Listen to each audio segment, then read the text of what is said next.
विदेश मंत्री doctor S Jaishankar ने पीओके को लेकर एक बार फिर पाकिस्तान की टेंशन बढ़ा दी है। जयशंकर ने दिल्ली में एक बयान दिया जिसकी गूंज इस्लामाबाद तक सुनाई दी। जयशंकर ने आज पाकिस्तान की नासमझी का हवाला देकर जमकर हमला किया है।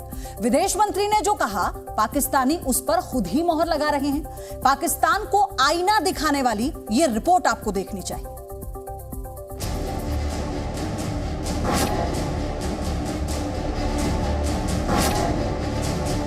अब पाकिस्तान का तो आप छोड़ ही दीजिए, क्योंकि वहाँ न समझने की आशा है न हमारे यहाँ। अब मैं क्या कहूँ आपको। विदेश मंत्री डॉक्टर जयशंकर की मुस्कान देखकर पाकिस्तान में टेम्परेचर बढ़ रहा है। जयशंकर ने डंके की चोट पर कह दिया कि इस्लामाबाद ना तो सुधरा है और ना ही सुधरने की कोई उम्मीद है।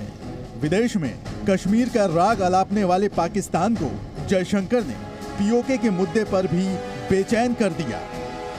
विषय वो अलग विषय, क्योंकि पीओके में जो है हमारा स्टैंड बहुत क्लियर है और हम ये खाली सरकार का स्टैंड नहीं है, पूरे देश का स्टैंड है, पार्लियामेंट का स्टैंड। तो उसमें माने पार्लियामेंट का स्टैंड है, तो उसमें कोई चेंज करने की माने पॉसिबिलिटी है नहीं। शुरू से ये क्रॉस बॉर्डर टेररिज्म माने उसकी चुनौती थी, और फर्क ये है कि हम जो है इसको बर्दाश्त करने के लिए तैयार नहीं है। गोवा में एससीओ समिट के दौरान आतंकवाद के मुद्दे पर पाकिस्तानी विदेश मंत्री को आईना दिखाने के ठीक 35 दिन बाद आज भारत के विदेश मंत्री ने आतंकवाद के मुद्दे पर पाकिस्तान को जमकर धोया। इसके साथ ही सीमा पार आतंकवाद के मुद्दे पर पाकिस्तान को खरी खोटी सुनाई। एक बात बिल्कुल साफ है कि भारत ने यह साफ कर दिया है कि अगर पाकिस्तान भारत से संबंध सुधारना चाहता है तो पहले उसे खुद में सुधार लाना होगा। पीओके का नाम लेकर जयशंकर ने सीमा पार सॉलिड प्रहार किया। जो बयान डॉक्टर जयशंकर ने दिया उसका सबूत एक पाकिस्तानी पत्रकार ने पीओके में ही बैठकर बता दिया।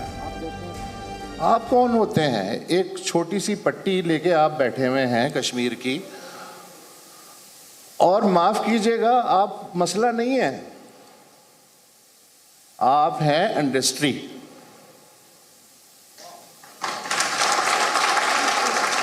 इस इंडस्ट्री के साथ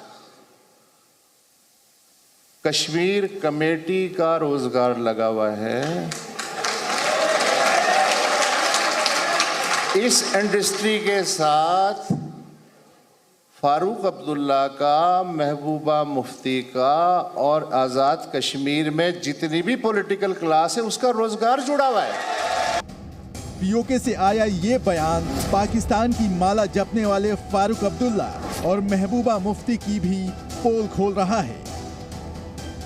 पाकिस्तानी जर्नलिस्ट ने बता दिया कि सिर्फ राजनीति चमकाने के लिए कश्मीर में नफरत और टेरर को बढ़ावा दिया जा रहा है। पाकिस्तान में एक बार फिर नई दिल्ली और इस्लामाबाद को कंपेयर किया जा रहा है। शहबाज सरकार ने अमेरिका में अपना एक होटल लीज पर दिया है।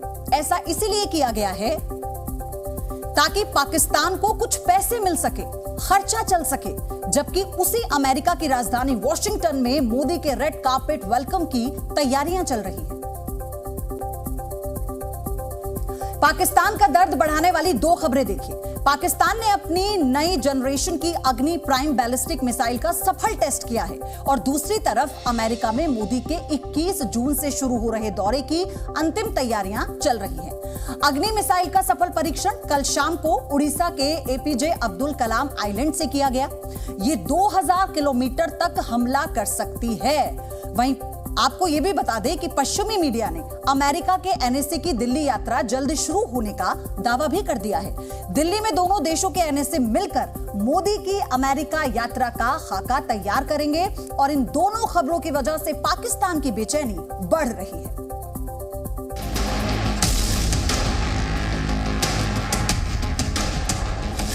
इंडिया के पीएम है, उन्होंने अमेरिका जाना है। अच्छा, अब उसी के साथ कुछ और उसकी नई डेवलपमेंट्स जो है ना, दोनों कंट्रीज के रिलेशंस वो सामने आ रहे हैं। एक भारतीय प्राइम मिनिस्टर का लैंडमार्क दौरा और इस्तकबाल होगा यहाँ पे। History will be made. ये अमेरिका के जो नेशनल सिक्योरिटी एडवाइजर हैं जैक सुलिवन, वो दिल्ली पहुंच रहे हैं। वो 13-14 जून को सुनने में आया कि वो दिल्ली आ रहे हैं। अमेरिका में पीएम मोदी के स्वागत की तैयारियां टॉप गियर पर चल रही हैं और शहबाज शरीफ डिफॉल्ट गियर लगा चुके हैं।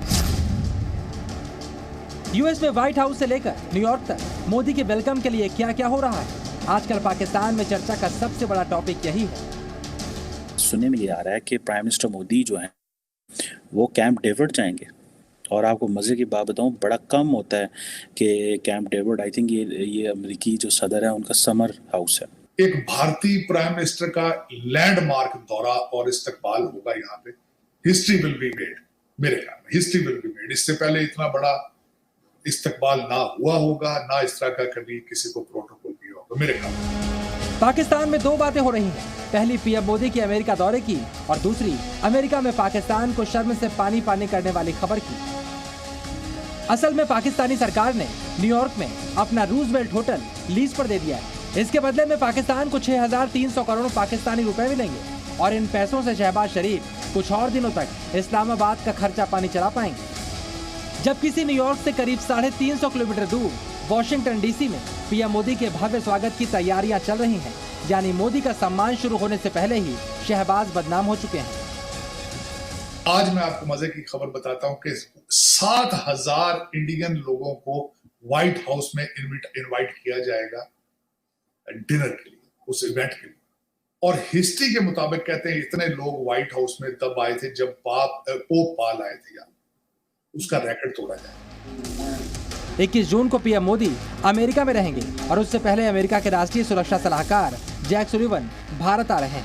यहाँ पर वो एनएसए अजीत डोभाल से मिलेंगे और पीएम मोदी के दौरे से पहले इस मुलाकात को काफी महत्वपूर्ण माना जा रहा है। पाकिस्तान में चर्चा है कि दोनों एनएसए के बीच बातचीत का टॉपिक जरूर चीन ही होगा। हिंदुस्तान की तरफ जो उसका झुकाव है और जो हिंदुस्तान को वो प्रोटोकॉल दे रहा है और जिस तरीके से उसको एक इम्पोर्टेंस दे रहा है, उसकी वजह जो है वो चीन है। जब आपने अपनी एक खास हैसियत बना ली तो फिर आपको इग्नोर नहीं किया जा सकता।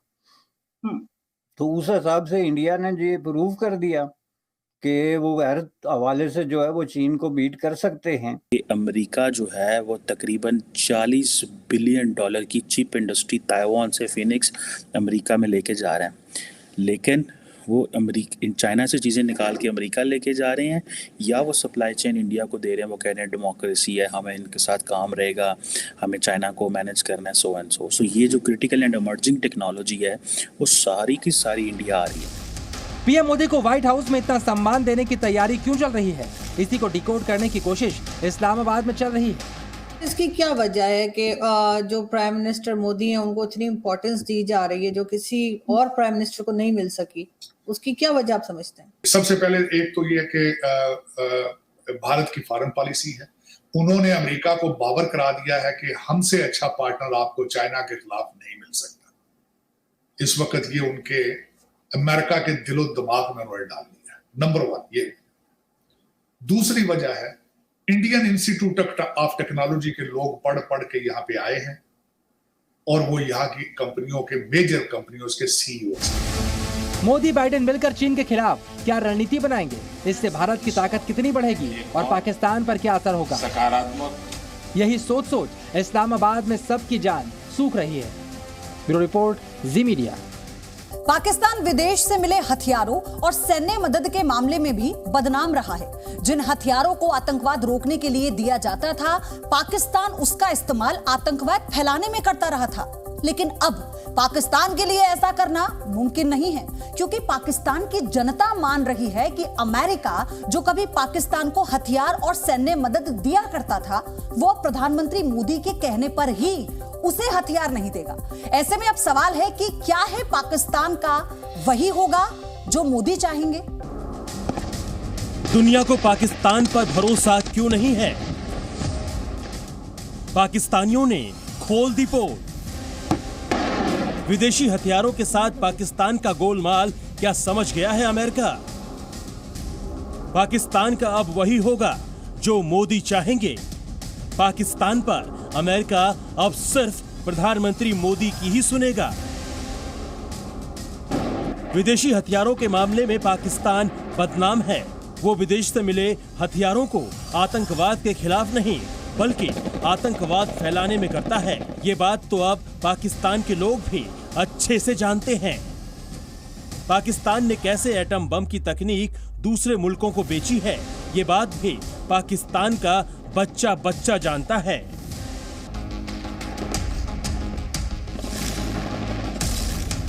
इसी हफ्ते अमेरिका के रक्षा मंत्री लॉयड ऑस्टिन भारत के दौरे पर आए थे। सूत्रों के मुताबिक इस दौरान भारत ने अमेरिका के सामने क्षेत्रीय सुरक्षा के खतरे का मुद्दा भी उठाया और खतरे की बात हुई तो पाकिस्तान का नाम भी सामने आया। विदेशी हथियारों के दुरुपयोग की पाकिस्तानी हिस्ट्री भारत ने अमेरिका के सामने रखी। सूत्रों के मुताबिक भारत ने अमेरिका से कहा, पाकिस्तान पर विदेशी हथियारों को लेकर भरोसा नहीं किया जाना चाहिए। भारत का इशारा था कि अमेरिका पाकिस्तान को हथियार या टेक्नोलॉजी ना दे, क्योंकि पाकिस्तान तो उसका गलत इस्तेमाल ही करेगा। विदेशी हथियारों का गलत इस्तेमाल पाकिस्तान को भारी पड़ा है। 2014 तक जहां अमेरिका पाकिस्तान को 8,300 करोड़ पाकिस्तानी रुपए की सैन्य मदद देता था, वो सैन्य मदद 8 साल में शून्य हो गया है। और ये विदेशी हथियारों और विदेशी आर्थिक मदद के मामले में पाकिस्तान की बदनीयती का ही असर है। Bureau report, CBD। एक बड़ी खबर इस वक्त आ रही है, राहुल गांधी को बीजेपी सांसदों की चिट्ठी। ये बड़ी अपडेट है। इसमें पूनम महाजन है, राज्यवर्धन राठौर की चिट्ठी है ये, और इसमें कहा गया है कि यूएस से मोहब्बत की दुकान से नफरत फैलाई जा रही है। कांग्रेस की कथनी और करनी में अंतर है, यानी एक तरह का तंज किया गया है इस चिट्ठी के जरिए। राहुल गांधी जो विदेश यात्रा पर जाते हैं और भारत के लोकतंत्र पर सवाल उठाते हैं, नफरत फैलाने जैसे भाषण वो देते हैं, उसी को लेकर इससे पहले भी बीजेपी के कई नेता राहुल गांधी पे पलटवार कर चुके हैं। एस जयशंकर उन्हें जवाब दे चुके हैं। लेकिन फिलहाल ये बड़ी खबर है कि राहुल गांधी को बीजेपी की तरफ से यानी सांसदों की एक चिट्ठी भेजी गई है और इसमें कई सांसदों के नाम शामिल हैं और उसमें यह कहा गया है कि कैसे राहुल गांधी की करनी और कथनी में अंतर है। तो ये बड़ी अपडेट आपको बता रहे हैं। राहुल गांधी को बीजेपी सांसदों की चिट्ठी, पूनम महाजन, राज्यवर्धन राठौर की ये चिट्ठी है राहुल गांधी को, और उनसे कहा गया है कि यूएस से मोहब्बत की दुकान से नफरत क्यों फैलाई जा रही है। क्योंकि राहुल गांधी, आपको बता दें कि जिस तरह से अपनी विजिट के दौरान लगातार लोकतंत्र को लेकर बात करते रहे हैं, लोकतंत्र के ढांचे पर सवाल उठाते रहे हैं, नफरत फैलाने की बात वो करते रहे हैं, और सबसे बड़ी बात, जिस डर और माहौल की बात वो करते हैं भारत में विदेशी मंचों पर जाकर, उससे पहले भी उन्हें नसीहत दी जा चुकी है कि जब वो विदेशी दौरे पर जाएं अपने, यानी विजिट पर जाएं, तो ये राजनीति यहीं छोड़कर जाएं। ये एस जयशंकर उन्हें पहले ही कह चुके हैं। तो अब बीजेपी की तरफ से सांसदों ने बीजेपी की एक चिट्ठी लिखकर राहुल गांधी को जवाब दिया है, तंज किया है, कहा कि राहुल की कथनी और करनी में बहुत अंतर है और इसलिए राहुल गांधी को सोचना चाहिए। कांग्रेस ने नफरत का मेगा मॉल खोला हुआ है। राहुल गांधी को बीजेपी सांसदों की चिट्ठी में यह जवाब दिया गया है। चिट्ठी आपको हम दिखा रहे हैं जो बीजेपी सांसदों की तरफ से राहुल गांधी को दी गई है। ये वही चिट्ठी है जिसमें लिखा गया है कि राहुल की कथनी और करनी में अंतर है, यूएस से मोहब्बत की दुकान से नफरत फैलाई जा रही है और कांग्रेस की कथनी और करनी में अंतर, इस बात का जिक्र बीजेपी के सांसदों ने इस चिट्ठी में किया है। रविंद्र कुमार मेरे सहयोगी इस खबर पर हमारे साथ जुड़ चुके हैं। रविंद्र, चाहे विदेश मंत्री हो, बीजेपी के तमाम नेता हो, अब सांसदों ने भी चिट्ठी लिखकर राहुल गांधी को जवाब दिया है। बिल्कुल, जिस तरह से राहुल गांधी अमेरिका में मोहब्बत की दुकान शीर्षक से भारत के बारे में बोल रहे हैं या बीजेपी के बारे में बातें कर रहे, प्रधानमंत्री नरेंद्र मोदी की बारे में बात कर रहे हैं, उस पर मोर्चा खोला है। आज देखा कि स्मृति ईरानी ने, जो केंद्रीय मंत्री, उन्होंने मोहब्बत की दुकान का परिभाषा बताया राहुल गांधी का, और अब बीजेपी के 3 सांसदों ने, पूनम महाजन, राज्यवर्धन सिंह राठौर और प्रवेश वर्मा ने एक खुला पत्र लिखा है जिसमें कहा है कि मोहब्बत की आपकी दुकान कैसी है, ये नफरत का मेगा मॉल है, क्योंकि इस मोहब्बत की दुकान में सिर्फ नरसंहार और देश का अपमान होता है। और कई उदाहरण दिया गया कि इसकी शुरुआत 1948 से हुई, जब पंडित नेहरू के समय ही महात्मा गांधी की हत्या हुई थी, तो महाराष्ट्र में हजारों लोगों को हत्या कर दी गई थी, मौत की नींद सुला दिया गया था। उसी तरह से इंदिरा गांधी के राज में साधु संतों पर गोली चलाए गए थे, सैकड़ों की संख्या में साधु संत मारे गए थे। राजीव गांधी के समय में सिखों का नरसंहार हुआ था। ऐसे कई दलितों के नरसंहार का उदाहरण दिया गया है कांग्रेस राज में। ये भी कहा गया कि आपकी मोहब्बत की दुकान में कांग्रेस अपने ही नेताओं का सम्मान नहीं करता। प्रणब मुखर्जी को जब भारत रत्न दिया जा रहा था तब उसमें आप लोग शरीक नहीं हुए थे। मेनका गांधी को घर से निकाला गया था। तरह तरह के उदाहरण। तो यानी राहुल गांधी अगर एक बयान देते हैं, उनके जवाब में पूरी फौज बीजेपी की खड़ी हो जाती है और इसलिए सांसदों की चिट्ठी भी हम देख रहे हैं, विदेश मंत्री से लेकर बीजेपी के सांसद तक राहुल गांधी को जवाब दे रहे हैं। धन्यवाद आपका हमारे साथ जुड़ने के लिए रविंद्र। जी न्यूज़।